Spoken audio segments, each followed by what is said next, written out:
is there someone that you could attribute to like being your inspiration after you were shot or growing up? Because you mentioned obviously the family was huge for you, the family unit, the community unit. Yeah. But I can also imagine that there was a lot of anger in Derry in the community at the time, and perhaps if you were maybe surrounded by certain people that like held on to this anger rather than what you did. Um, that perhaps I'm interested to know if you think perhaps you would have responded differently if you didn't have such an environment around you. I'm sorry if I don't know if I'm making this clear. Yeah, no, I get it. Yeah. I think that, I suppose there's different people that influence your life or come into your life at different times. And I think, I should have mentioned that the one significant thing about my story is that I've never had any anger or any hatred or bitterness towards a soldier or towards the British Army. And I think that was very important in my ability to not only adjust to blindness and accept blindness, but also to in my ability to kind of move on in a very happy and contented way. And I am a very happy and contented person. I don't mind being blind. I quite enjoy being blind sometimes. And I always say that I can't separate the good things in my life from blindness itself. Now, why is that? I think my parents were remarkable. I just, every day I am grateful and thankful that I had the parents I had. I was totally and utterly blessed. My parents were like, my daddy was an unemployed shoemaker.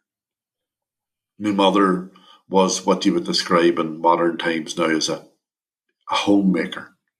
They had 12 children. I was the second youngest, 9 boys and 3 girls. They were living in poverty, basically, like a lot of families throughout Ireland. And but what we were rich in was love. Our family, our parents, they didn't pontificate, they didn't give speeches, they were just ordinary, everyday people that just kept a lovely, warm home. We wanted for nothing. We had everything we needed, and they were always there. But despite my mother's brother being murdered by the British Army and me being blinded by the British Army, all in the space of a few months, and all the injustice and the pain and the hurt that comes with all of that, I never heard him say an angry word. And in fact, I've heard him say the opposite. And, I think that if I need to look to a hero or heroes, it's right there in my parents. The role that they played in my life was enormous. And, my family reduced the impact of blindness. So why am I positive about blindness? Because blindness didn't have that big of a negative impact on my life. Why is that? Because my family and my friends and my community made sure that any obstacles that were presented in my life were removed as much as possible. And then that whole sort of quiet message of forgiveness. I reckon my parents would never have described it in that manner, but I reckon they were really compassionate people. And they showed that every day of their lives. And for some reason, it just penetrated me. Mm. And I didn't have that either. So if I'm to have a hero, that's those two are certainly the people that they are the rock that I stand on. They're the people that inspire me every day in terms of how I am with my children, how we should be with each other, and how we should lead our lives. And one of the things that I realized from that is the significant role that you and me play in the lives of others. Like, I was able to forgive the British soldier, I think, because my parents forgave the British soldier. I didn't have any anger because my parents didn't have any anger. Say I had been living in a home where my parents were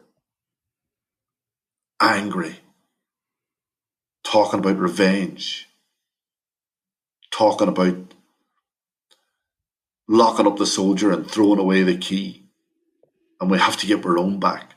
I remember one time, one of my brothers, who was about 17 at the time, and I was just out of hospital a month or so, and I was sitting in our living room, and because the house was a small house, I could hear the conversation in the kitchen, and my mother was out there, and my brother was having a real go at her, and he was saying, in very colourful language that I won't use now, but he was saying things like, "They murdered my Uncle Gerard.